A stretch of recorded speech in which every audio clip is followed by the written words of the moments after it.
नमस्कार, आप देख रहे हैं आपका अपना चैनल भिवानी हलचल और खबरों के संग में मैं हूं मनोज कुमार। आइए डालते हैं नजर आज के समाचारों पर। जिला उपायुक्त श्री आर.एस. ढिल्लों ने नगर के चारों ओर चल रहे बाईपास निर्माण कार्य का निरीक्षण किया और वहां मौजूद अधिकारियों व कर्मचारियों को समय पर कार्य पूरा करने के निर्देश दिए। इसके अलावा स्थानीय रोहतक गेट से चरखी दादरी गेट की तरफ जाने वाले सर्कुलर रोड का निरीक्षण भी किया और कार्य में तेजी लाए जाने के निर्देश भी दिए। VO1 उपायुक्त आर.एस. ढिल्लों ने बुधवार को रोहतक रोड पर निनान मोड़ से दादरी रोड और लोहारू रोड तक बनाए जा रहे बाईपास के निर्माण कार्य का जायजा लिया। इस दौरान वे NH अधिकारियों को साथ लेकर बाईपास पहुंचे। निरीक्षण के दौरान उपायुक्त ने NH अधिकारियों से इस बाईपास के निर्माण में पूरी जानकारी ली।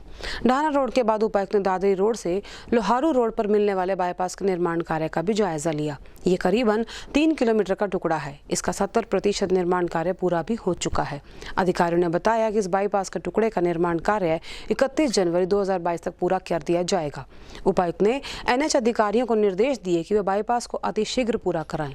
इसके बनने के बाद शहर में भारी वाहनों का बोझ कम होगा, जिससे न केवल वाहन चालकों के लिए सफर आसान होगा बल्कि शहर में भी वाहनों की भीड़ कम हो जाएगी। नवरात्रों में मां दुर्गा के 8वें स्वरूप आदि शक्ति महागौरी की पूजा की जाती है। इस दिन घरों में कन्या पूजन किया जाता है। स्थानीय माल गोदाम रोड स्थित श्री नव दुर्गा मंदिर में सैकड़ों की संख्या में ज्योत प्रज्वलित है, जहां भक्तों ने दर्शन कर पूजा पाठ किया और मां का आशीर्वाद लिया। वहीं पूर्वा हनुमान मंदिर में हवन यज्ञ किया गया और प्रसाद वितरण भी किया गया। नवरात्रि अपने अंतिम पड़ाव पर पहुंच चुके हैं और आज मां दुर्गा के 8वें स्वरूप यानी कि आदि शक्ति महागौरी की पूजा की गई। देवी भागवत पुराण में बताया गया है कि मां के 9 रूपों और 10 महाविद्या सभी आदि शक्ति के अंश और स्वरूप हैं, लेकिन महादेव के साथ उनकी अर्धांगिनी के रूप में महागौरी हमेशा विराजमान रहती है। इनकी कृपा से हर असंभव कार्य पूरा हो जाता है। ज्यादातर घरों में इस दिन कन्या पूजन किया जाता है और कुछ लोग नवमी के दिन पूजा अर्चना करने के बाद कन्या पूजन करते हैं। आज हम आपको भिवानी के माल गोदाम रोड पर स्थित श्री नव दुर्गा मंदिर के दर्शन करा रहे हैं। इस मंदिर की स्थापना 35 वर्ष पूर्व हुई थी। इस मंदिर में मां की अखंड ज्योत सैकड़ों की संख्या में लगाई जाती है। इस मंदिर में मां की गुफा बनाई गई है, जिसमें मां के सभी स्वरूपों के दर्शन होते हैं। इस मंदिर में पूजा पाठ का कार्य माता उषा रानी जी द्वारा किया जाता है। आज दुर्गा अष्टमी के दिन इस मंदिर में पूरे विधि विधान से मां की पूजा अर्चना की गई, वहीं साथ ही कन्या पूजन भी किया गया। महिमा ऐसे है कि बेटे एक दिन मैं सोई हुई थी, माता जी ने संकेत दिया था कि मेरा मंदिर बनाओ, और उससे मैं ज़्यादा नहीं कि 1 साल मेरे पति को डेथ को हुआ था। माता जी बोली मेरा मंदिर बनाओ, तो बोली कि जब हमने माँ ने कहा कि मंदिर बनाओ, तुम्हारे पति मेरे चरणों में है, तब से मुझे लगन लगी और मैंने ये माँ का स्थान जो घर था वो हमने मंदिर बना। स्थापना की सन तो ऐसे लिखा हुआ मुझे, बट स्थापना इसको कम से कम भी 35 साल तो हो ही गई है मंदिर को बनाए हुए बैठे। और माँ की जैसे माँ का आदेश हुआ था कि पहले माँ काली की अखंड ज्योत लगाते थे, फिर ज्वाला जी से ज्योत लाए थे, वो अखंड ज्योत चल रही है। अब तो वैसे ही ज्योति हैं, माँ की ज्योतें सब ने ही भक्तों ने ज्योतें जगा रखी है कि जिनकी मुरादें पूरी होती हैं वो सब लोग ज्योतें जगा के जाते हैं बेटा इस समय। और जहाँ आप बैठे हो नीचे गुफा है, 9 देवियाँ हैं इसके अंदर, छिन्नमस्ता है, काली है, दुर्गा है, और उनके अलावा भी अन्नपूर्णा है, सभी देवियाँ, नगर कोट वाली है। जितना भी मेरे को ऐसे लगा कि एक जो चीज़ भिवानी में नहीं थी ना, मैंने ये सोचा कि वो चीज़ हट के एक भिवानी से यहाँ होनी चाहिए। मेरा राधे श्याम नाम है जी, और मैं 35 साल से यहाँ से जुड़ा हुआ हूँ, 35 साल से आ रहा हूँ। माँ के यहाँ आने के बाद जैसे माँ की चौकी लगती है, जो भी हमारे मन में मनोकामना होती है वो सारी मनोकामना पूर्ण होती है। मंगलवार को चौकी लगती है, सैकड़ों की जनसंख्या में भक्तजन आते हैं, सबके कार्य। एक बेटा बड़ा दिमाग तालाचार था, वो बहुत ठीक हो गया। दर्द था उसका मर्गी दौरा, वो भी ठीक हो गया।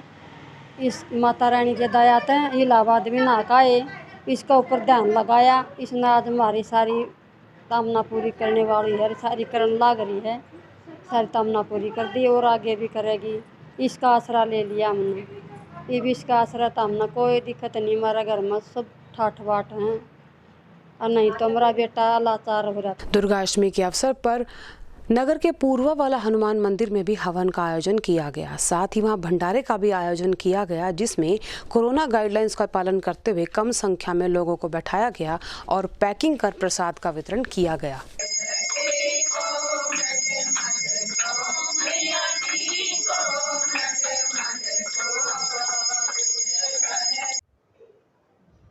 आज अष्टमी तिथि महागौरी माता का नवरात्र है और आज जो 7 दिनों से चल रहे हवन की पूर्णाहुति की गई है। गुरुजी की परंपरा के अनुसार गुरुजी सद्गुरुदेव श्री स्वामी सेवानंद जी जो मेरे गुरुजी थे, वो हमेशा अष्टमी को ही माँ की पूजा किया करते थे और हवन की पूर्णाहुति अष्टमी को ही करते थे। तो इस उपलक्ष्य में माँ का भंडारे का आयोजन किया गया, कन्या पूजन एवं भक्तों को प्रसाद वितरित किया गया।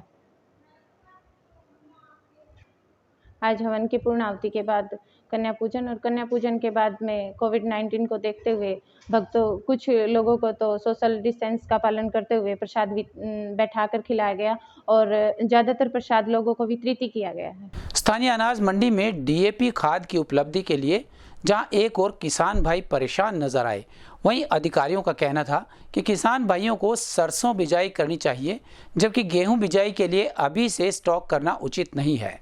हालांकि उनके पास डीएपी का पर्याप्त मात्रा में स्टॉक उपलब्ध है। बुधवार को नगर की अनाज मंडी के किसानों ने जमकर नारेबाजी की। इस नारेबाजी की वजह रही डीएपी खाद का ना मिलना। इस संबंध में यदि किसानों की माने तो उनका कहना था कि वे पिछले 2-4 दिन से रोजाना अल सुबह 4 बजे उठकर खाद लेने के लिए मंडी पहुंचते हैं, लेकिन खाली हाथ लौटने के अलावा कुछ नहीं होता। वहीं किसानों ने विभाग पर खाद को ब्लैक में बेचने के भी आरोप लगाए। उनका कहना था कि प्रशासन द्वारा पहले उन्हें 5 कट्टे देने, फिर 3 कट्टे और अब 0 पर आने की बात कही है। वहीं दूसरी ओर जब विभागीय अधिकारी से बात की गई तो उन्होंने इन आरोपों को सिरे से खारिज करते हुए किसानों पर ही ज्यादा खाद स्टॉक करने की शंका जाहिर की। उन्होंने कहा कि फिलहाल सरकार द्वारा 18,000 क्विंटल खाद सरसों के लिए दी गई है, जबकि किसान गेहूं के लिए भी खाद स्टॉक कर रहे हैं। एक तो ये सरकार ये कहती है भाई हम सिटीजन का बड़ा सम्मान करते हैं, हर एक जगह सिटीजन को लाइन में लगने की जरूरत नहीं है। मैं सिटीजन में हूँ, मेरी 78 साल उम्र हो रही है और मैंने 4 दिन आज सुबह निर्णाबासी आऊँ तो शाम को जाता हूँ। मेरे घर वाले बोलते हैं पता नहीं आप दुकान पर जाते हो कि नहीं, रोज खाद ले आओ गाँव में। तो एक तो झूठा बन गया घर वालों से। एक पूरा कोई बोलना था तो पुलिस वाले नहीं बोलते नेता ना बनो। अरे किसानों को जहाँ भी आंदोलन करते हैं या जाम लाते हैं नु कहते नेता बने से, तो हमारी आत्मा रो रही है। 3 बजे आते हैं तो शाम को घर जाते हैं। हमारे भी बच्चे हैं, हमारे भी काम है। हम यहाँ एक डीएपी पर नहीं बैठते पूरा साल। तो अगर एक फसल लेते हैं हम बाजरा हो तो सरकार को नहीं खरीदा है तो कितने कट्टे दे रहे? तो फिर एक फसल लिया उसमें भी न्यू कहते 7 लाख दे भाई। यूरिया मिलेगी उसके साथ, यूरिया का क्या करना चाहिए चाहिए। 3 बजे आए थे। 6वां नंबर है मेरा चौकी में। सवेरे पहले गए वहाँ तो दर्शन हो गए और अब तक हमने ये बंदों का मेरा 50 पहले तो 50 नंबर ही कही मेरा 50 साल मिलेंगे, फिर सोया ही कही और किसी ने काट रखे हैं 400 तो खाद कहाँ है। हरियाणा सरकार ने उपायुक्त महोदय कहते हैं 16,000 कट्टे हमारे पास स्टॉक में और यहाँ एक भी कट्टा नहीं है, यहाँ देते ही नहीं। तो प्रशासन है कि चोरी उल्टा करती क्या है ये। मेरा नाम विक्रम से है। डीएपी खातर 3-4 दिन हो गए लगातार आम ला रहा, डीएपी मिल नहीं रही।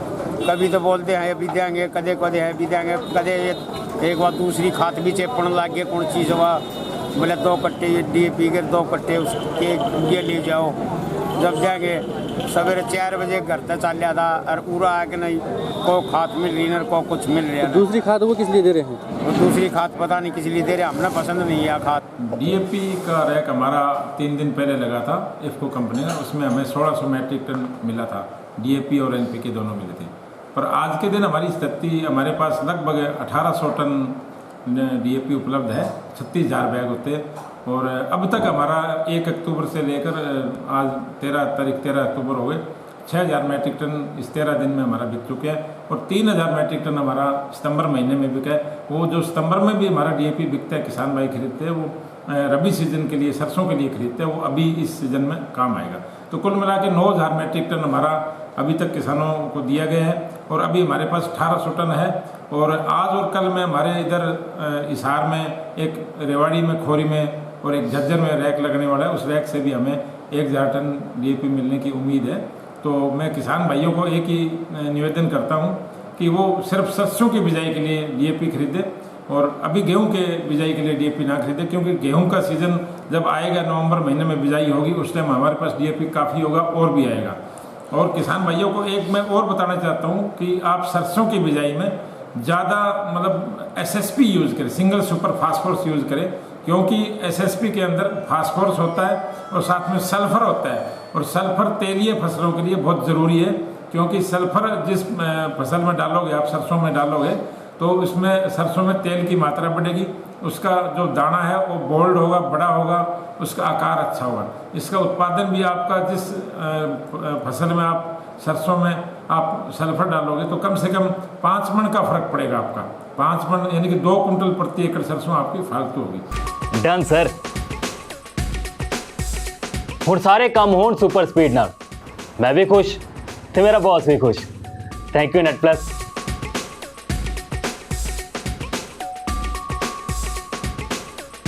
परिवार खुश ਹੁੰਦਾ है टेस्टी खाना खा के, ते मैनू खुशी मिलती है इन्ना सारिਆਂ ਨੂੰ खुश देख के। Thank you net plus. Enjoying movies, web series ते होर भी बहुत सारा एंटरटेनमेंट, ते वो भी बिना बफरिंग तो। Thank you net plus. बनेगा हर घर खुशियां दा घर, नेट प्लस ब्रॉडबैंड दे नाल।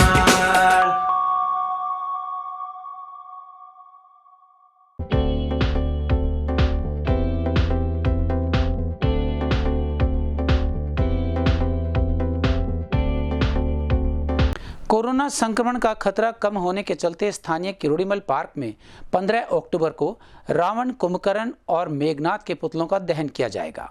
श्री अग्रसेन रामलीला कमेटी द्वारा दशहरा उत्सव का आयोजन किरोड़ीमल पार्क में किया जा रहा है, जहां उत्तर प्रदेश से विशेष कारीगरों द्वारा 100 फुट से भी अधिक ऊंचे पुतलों का निर्माण किया जा रहा है।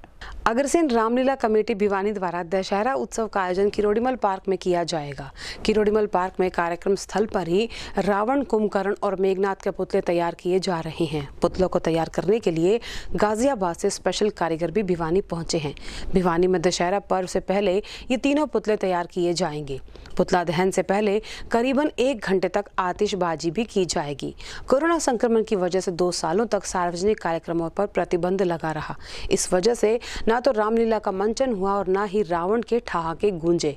लेकिन कोरोना संक्रमण का खतरा टला तो अब फिर से धार्मिक और सार्वजनिक कार्यक्रम भी पटरी पर लौट रहे हैं और इस बार भिवानी के सेठ किरोड़ीमल पार्क में दशहरा पर्व पर 100 फुट ऊंचे रावण के पुतले का दहन जोर शोर से किया जाएगा।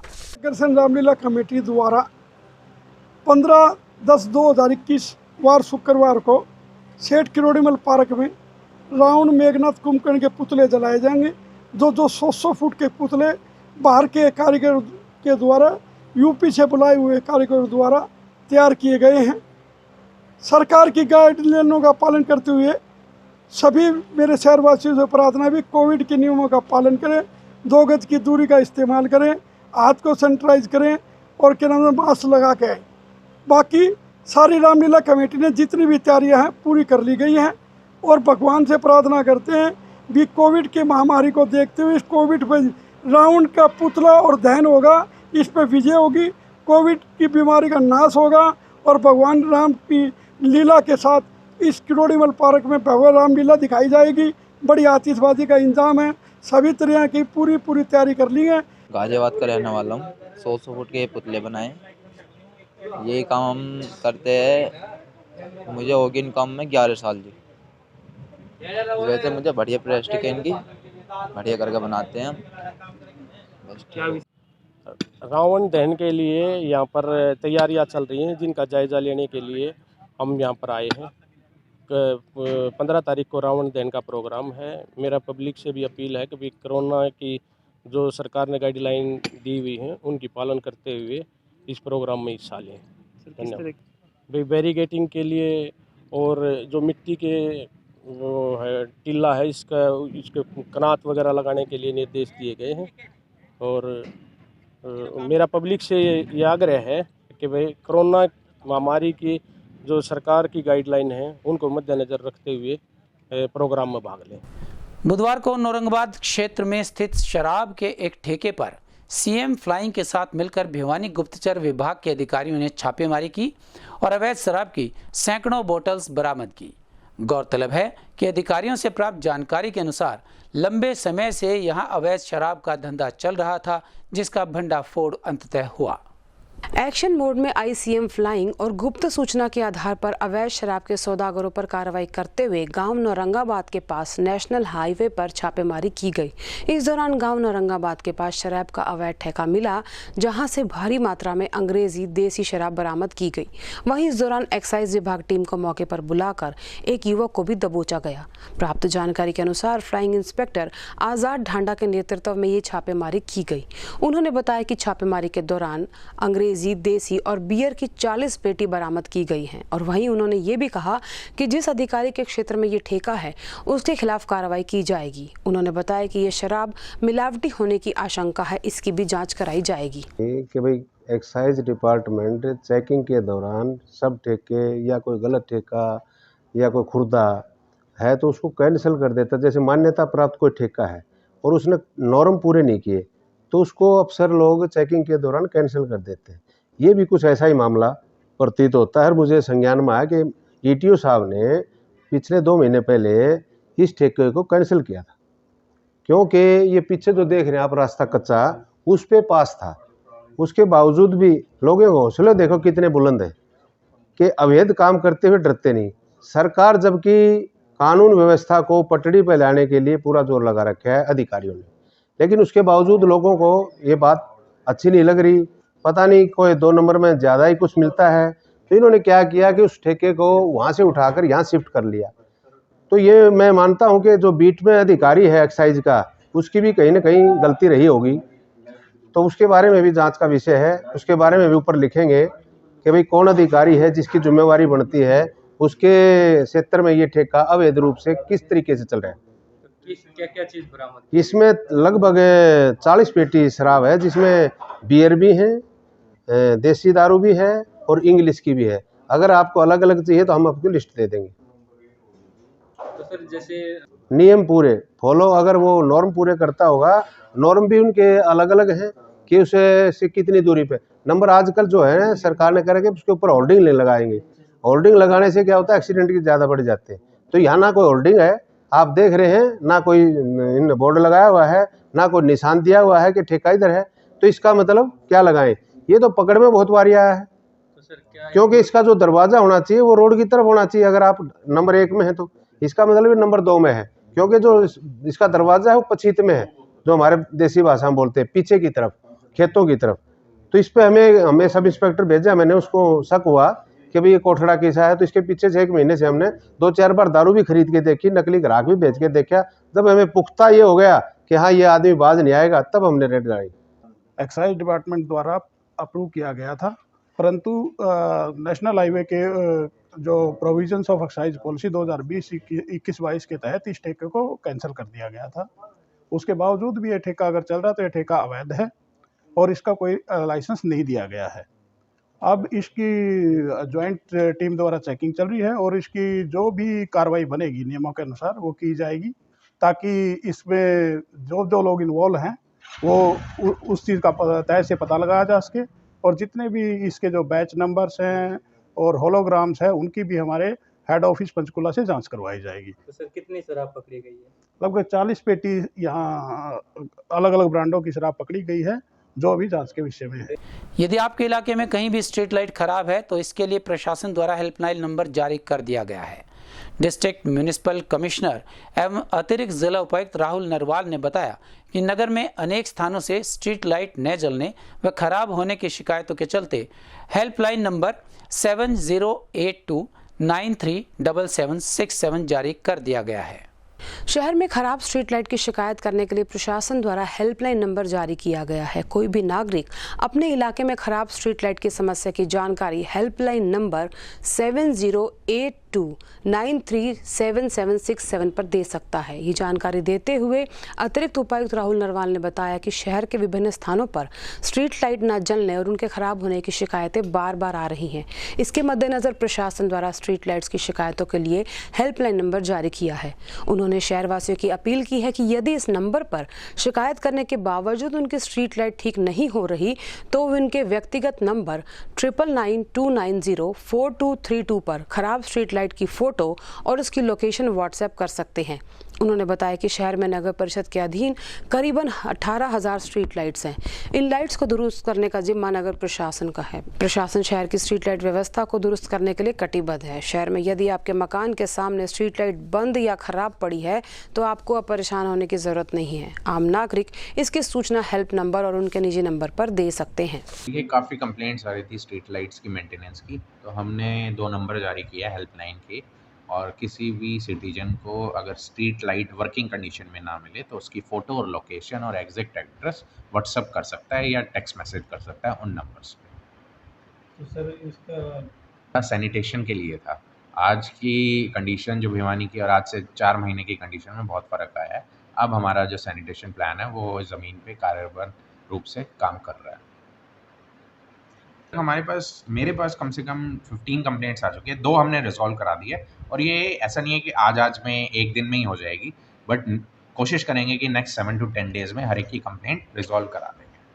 PWD रेस्ट हाउस रोड पर मेन जो हाई मास्क लाइट है वो ख़राब थी। मैंने उसकी आज सूचना टोल फ्री नंबर व ADC राहुल नरवाल जी को व्हाट्सएप पर दी, जिन्होंने मुझे आज ही जवाब दे दिया कि इसको जल्दी ठीक करवा कर चालू करवा दिया जाएगा। ADC साहब ने जब से नगर पालिका को संभाला है, एक तो हमारे रोड पे कूड़ा डेली उठता है, सब साफ़ सफाई ठीक होती है, और दूसरा अब शहर जगमगाएगा ADC साहब के संभालने से। और मैं प्रशासन का धन्यवाद करता हूं कि प्रशासन ने कमान अपने हाथों में ली है ताकि सारा सिस्टम सही चले और सफाई व्यवस्था अच्छी हो। किसान भाइयों के लिए कपास की फसल में गुलाबी सुंडी कीड़ा इन दिनों कपास के टिंडे के लिए चिंता का विषय बना हुआ है। इस बारे में किसानों का कहना था कि सरकारी दुकान से बीज लेते समय गुलाबी सुंडी से बचाव दिखाया गया था, जबकि कृषि उपनिदेशक आत्माराम गोदारा का कहना था कि यह बीमारी वास्तव में चिंताजनक है, जिसकी रोकथाम आवश्यक है। इन दिनों किसानों के लिए एक नई समस्या चिंता का विषय बनी हुई है, और ये समस्या है गुलाबी कीड़ा, जो कि कपास के टिंडे में देखा गया है। इस संबंध में किसानों का कहना है कि वो इसका सारा बीज सरकारी दुकानों से लाए थे, जिसका खामियाजा उन्हें भुगतना पड़ रहा है। वहीं इस संबंध में जब विभाग के उपनिदेशक आत्माराम गोदारा से बात की गई तो उन्होंने कहा कि गुलाबी कीड़ा हिसार और जींद के आसपास क्षेत्र में पहले देखा गया था, जबकि जिले में ये पहली बार आया है। उन्होंने कहा कि ये चिंता का विषय है और इसकी जांच के लिए विभाग को सूचित किया जा चुका है। मेरा नाम सतपाल है। डिब्बा मोर लगी है, इसमें कीड़ा काड़ा को नहीं होगा। मेरे 2 किले में कपास में कीड़ा लग गया है। मुझमें डब्बा आने चाहिए, मोर सरकार का मोर नहीं लगनी चाहिए। बीज नकली है सरकार। लाल कीड़ा जिसको लाल सुंडी भी कहते हैं, और क्या नाम है, इससे पता चलता है कि ये बीज बहुत ख़राब आ रहा है मार्केट में। पता नहीं ये सरकार की कमी है, किसकी कमी है, और इस पर सख्त कदम उठाए जाएं और हमारा क्या नाम है कुछ किया जाए। बाड़ी में कुछ नहीं बचा हुआ, बाड़ी बहुत ख़राब हो चुकी है, और इसे क्या मांग करते हैं? हम कपास का मुआवजा दिया जाए और क्या नाम है सख्त कदम उठाए जाएं। अब की बार कपास की फसल में गुलाबी सुंडी पिंक बॉलवर्म जो है वो नोट की गई है, और ज़्यादातर ये जींद और हिसार ज़िले में देखा गया है, और भिवानी ज़िले में भी कुछ एरिया में ये दिखाई दी है। तो इसके लिए हमने हरियाणा एग्रीकल्चर यूनिवर्सिटी को लिख दिया गया है, और यूनिवर्सिटी की जो भी सिफारिश होगी वो हम आगे आने वाले सीज़न में उसको पहले ही किसान भाइयों को बताएंगे भी इसके लिए हमें क्या करना है, इसके लिए कौन सी दवाई डालनी है। जो भी होगा वो यूनिवर्सिटी की जो हमारी रिकमेंडेशन होगी, जो भी सिफारिश होगी, वो किसानों तक पहुंचाने का काम हम। हमारे संग में बस इतना ही। अगले के लिए देखते रहेगा आपका अपना चैनल भिवानी हलचल।